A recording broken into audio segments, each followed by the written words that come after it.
Well, howdy there, Internet people. It's Bo again. So, today we're going to talk about the president's personnel decisions from last night and what the most reasonable explanation for them is. Because there's already some ideas floating around, and I think it may be a little bit simpler than that. Okay, so if you don't know, last night over Twitter, the president fired the person who is responsible for maintaining the integrity of the election.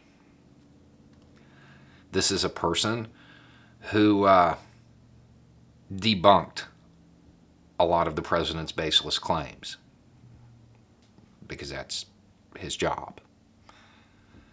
By pretty much all accounts, he was pretty impartial, tried to walk a fine line between being the president's guy and doing his job. Once the president started spreading less than accurate information, he started pushing back, knowing he was going to get fired. So that's what went down. There are a lot of concerns about his termination. They're mostly unfounded. You don't need to be concerned about this.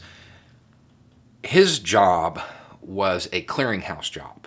He got information from a whole bunch of different places and processed it. That's what he did. He provided assessments and risk mitigation stuff.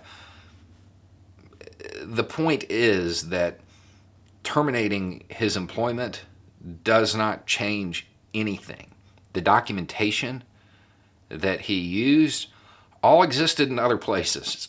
So it's not like there's going to be some late night shredder party. It's not like there's going to be a new person who is going to come to different conclusions because the evidence, the information that he had came from other locations, and they still have copies of it. This has been gone through over and over and over again. The president's allegations are baseless. The idea that what he is claiming happened on any large scale is just not really feasible. It's not just DHS saying this. It's not just the individual commission saying this. It's not just the individual experts. It's everybody. What the president claims isn't realistic. So I don't think that there's a big worry here, or that we should be worried.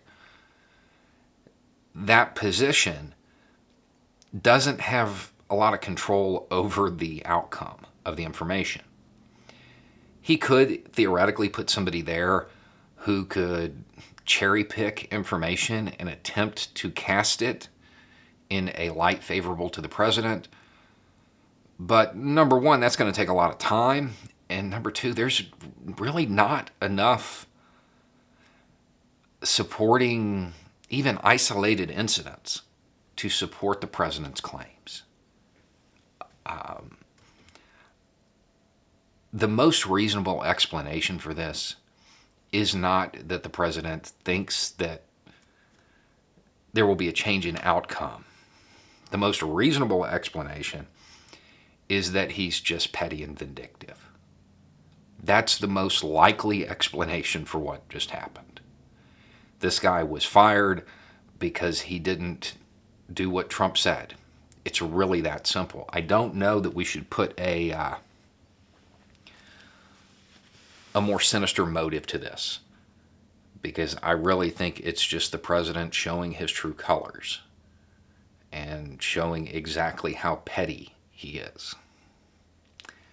Anyway, it's just a thought. Y'all have a good day.